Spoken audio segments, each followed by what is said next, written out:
Welcome back to my channel. Welcome back to JV the Commerce Villa.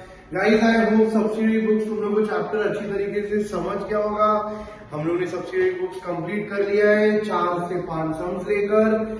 Now we start with the next very important chapter जो साल के शुरू में पढ़ाया जाता है और बच्चे लोग 11th के मूड में होते हैं और इस चैप्टर को इग्नोर करते हैं। गाइस, वापस एक बार तुम्हारे पास मौका है चैप्टर को समझने के लिए। एग्जाम में भी इसका वेटेज आई थिंक 4 से 5 मार्क का है। तो we start with the chapter जिसका नाम है accounting equation. Guys, accounting equation chapter में से तुम लोग को आई गेस एग्जाम में इक्वेशन बेस्ड क्वेश्चंस आने का फुल चांसेस है और मैं इक्वेशन बेस्ड क्वेश्चंस जैसे एग्जाम में आने वाले हैं वही कवर करने वाला हूं। तो स्टार्ट करते हैं सर, ये अकाउंटिंग इक्वेशन होता क्या है। Guys, let me tell you, accounting equation business की अकाउंट्स को इक्वेशन में रिप्रेजेंट करना होता है। क्या होता है गाइस? बिजनेस की अकाउंट्स को मैं इक्वेशन के फॉर्म में रिप्रेजेंट कर रहा हूं। This is nothing but accounting equation. Clear है ये सब लोग को? So accounting equation is nothing but business को प्रेजेंट करना, बिजनेस की अकाउंट्स को प्रेजेंट करना इक्वेशन के फॉर्म में। ये अकाउंटिंग इक्वेशन को समझने से पहले हमें समझना होगा सर मेरा बैलेंस शीट क्या होता है। गाइस, एक बात याद रखो, हम लोग अगर कोई भी बिजनेस की बात करते हैं तो हम लोग क्या बोलते हैं, ये बिजनेस की क्या वैल्यू है। हम लोग बोलते हैं सर रिलायंस का नेटवर्थ इतना है, टाटा का नेटवर्थ इतना है, से सपोज इंफोसिस कंपनी जियो का सर वैल्यू इतना है। तो ये वैल्यू या नेटवर्थ क्या होता है? नेटवर्थ इज नथिंग बट एक बिजनेसमैन के पास कितनी एसेट्स है, बिजनेसमैन के पास कितनी एसेट्स है, कितनी खुद की चीजें है, फिजिकल एसेट्स है खुद के। एसेट्स के अलावा बिजनेसमैन के पास कितनी खुद की कर्जे है, बाहर दुनिया वालों को देना बाकी है, जिसको मैं बोलता हूं लायबिलिटीज। तो एक balance sheet guys is nothing but a statement of assets and liabilities. ये आई होप सबको क्लियर है। एक सिंपल एग्जांपल लेता हूं ये चैप्टर को समझाने के लिए। से सपोज बिजनेसमैन बिजनेस स्टार्ट करता है लैंड के साथ, जो बहुत ही इंपॉर्टेंट चीज है बिजनेस चालू करने से पहले। I am taking an example की mister A wanted to start business a factory, ठीक है, मैन्युफैक्चरिंग फुटवेयर, ठीक है। तो स्टार्ट करते हैं। ए ने क्या किया, सबसे पहले ना लैंड खरीदा। लैंड वो ए का खुद का होगा तो land becomes an asset for a businessman और लैंड 10 लाख रुपए का खरीदा। अभी मुझे एक बात बताओ, ये लैंड 10 लाख रुपए का खरीदने का मिस्टर ए के पास क्या ऑप्शन है? उसके पास 2 ऑप्शन है। या तो वो खुद के पैसे से खरीदेगा या तो वो बैंक से लोन लेकर खरीदेगा। तो अगर वो यदि खुद से खरीदेगा, ठीक है, यदि वो खुद से खरीदेगा तो खुद के पैसे डालने पड़ेंगे उसको। और सर अगर बिजनेसमैन खुद के पैसे डालता है तो it is nothing but called as capital, और कैपिटल तो बिजनेस के लिए एक लायबिलिटी है। तो जैसे ही वो लैंड खुद के पैसे से खरीदेगा तो इधर कैपिटल भी खड़ा हो जाएगा 10 लाख रुपए का। अगर लैंड 10 लाख रुपए का खरीदा खुद के पैसों से तो उसका कैपिटल भी खड़ा हो जाएगा 10 लाख रुपए का। सर एक बात मैं क्लियर करना चाहता हूँ, कैपिटल को मैं लायबिलिटी क्यों बोलता हूँ? क्योंकि कैपिटल एक बिजनेसमैन का खुद का पैसा होता है और क्या बिजनेसमैन और उसका बिजनेस दोनों अलग इंसान है। ये भी हमने सीखा होगा, जिसको मालूम नहीं है समझना। बिजनेसमैन एंड उसका business are 2 different person. Businessman की खुद की अलग आइडेंटिटी होती है और बिजनेस की खुद की अलग आइडेंटिटी होती है। तो बिजनेसमैन और उसका पैसा इज 2 डिफरेंट ये एंड देयरफॉर जितना भी पैसा बिजनेसमैन अपने बिजनेस में डालता है उसको भी मैं लायबिलिटी बोलता हूँ, इंटरनल लायबिलिटी के नाम से, बट मैं उसको लायबिलिटी के अंदर ही लिखता हूँ। ये आई होप क्लियर है। तो हम जैसे कि हमने समझा, बिजनेसमैन ने लैंड परचेज किया है 10 लाख रुपए का, ठीक है, तो उसी के साथ अगर खुद के पैसे से खरीदा होगा तो इधर कैपिटल खड़ा हो जाएगा 10 लाख का, या फिर वो बैंक से लोन लेकर भी खरीदा होगा तो भी लायबिलिटी के अंदर बैंक लोन बोल के खड़ा हो जाएगा। आगे बढ़ते हैं, बिजनेसमैन को थोड़ा बहुत फर्नीचर खरीदना था मिस्टर ए को, तो मिस्टर ए ने फर्नीचर खरीदा। फर्नीचर भी एक बिजनेसमैन के लिए एसेट है, तो फर्नीचर से सपोज उसने 5 लाख रुपीस का खरीदा, उसके पास पैसे नहीं थे तो उसने बैंक से लोन लिया ये 5 लाख रुपीस और उसने खरीदा, तो मेरा लायबिलिटी अगेन क्रिएट हो गया बैंक लोन बोल के 5 लाख रुपीस का। आगे अभी फाइनली उसने फैक्ट्री का सेटअप कर लिया था, लैंड और फर्नीचर लेके, उसको मशीन चाहिए थे तो उसने एक मशीनरी भी खरीदा प्रोड्यूस करने के लिए। मशीनरी भी बहुत इंपॉर्टेंट रहेगी, तो उसने मशीनरी खरीदा से सपोज 2 लाख रुपीस का।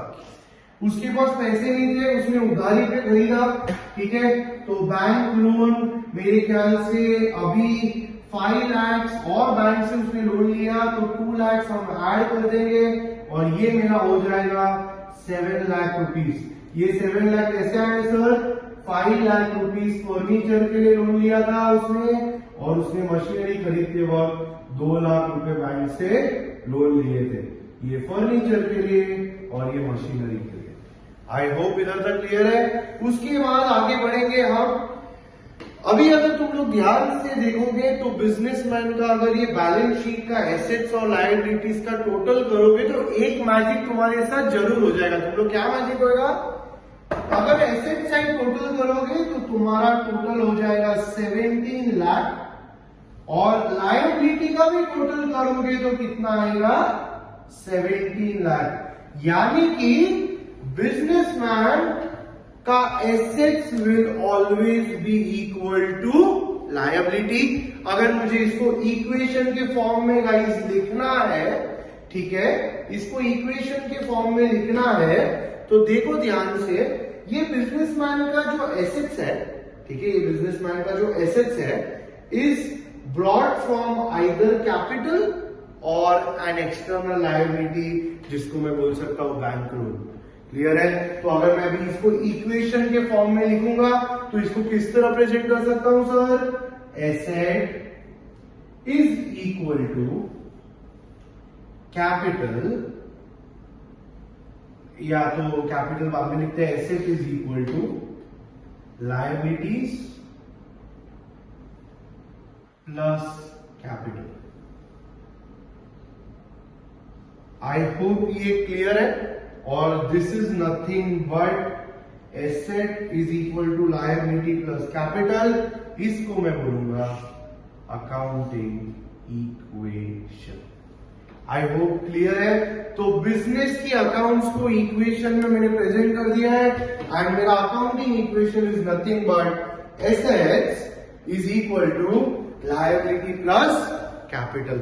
कभी भी याद रखना, जितने का टोटल एसेट्स होगा that will always be equal to liabilities plus capital का टोटल।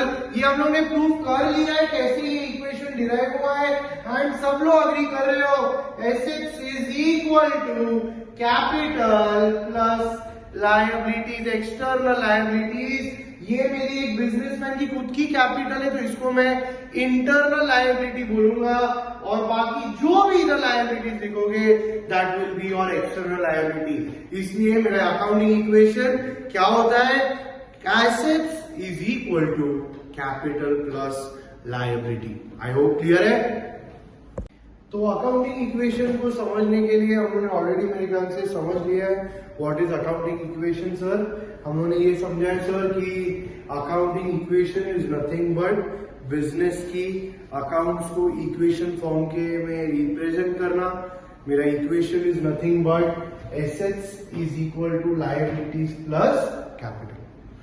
एग्जाम में गाइस इक्वेशन बेस्ड क्वेश्चन ही आने का फुल चांसेस है, जिसका वेटेज आई थिंक 4 मार्क है, जैसे कि मैंने शुरू के लेक्चर में बोला था तुम लोग को। अभी गाइस क्या करना होगा तुम लोग को कुछ ट्रांजैक्शंस देंगे और तुम लोग को एक बेसिक इक्वेशन ऐसा बनाना होगा, ठीक है, एंड तुम लोग को सॉल्व करके प्रूव करना होगा कि asset is equal to liabilities plus capital. अभी ये जो इक्वेशन है, ट्रांजैक्शंस को रिकॉर्ड करना इक्वेशन के फॉर्म में और रिप्रेजेंट करना, इसको सॉल्व करने के लिए 3 वेरी इंपॉर्टेंट रूल्स है जो तुम लोग को मालूम होने चाहिए। सबसे पहला मेरा बेसिक इक्वेशन जो आई थिंक जो भी वीडियो देख रहा है उसको अभी तक मालूम पड़ गया होगा, that is nothing but asset is equal to liabilities plus capital.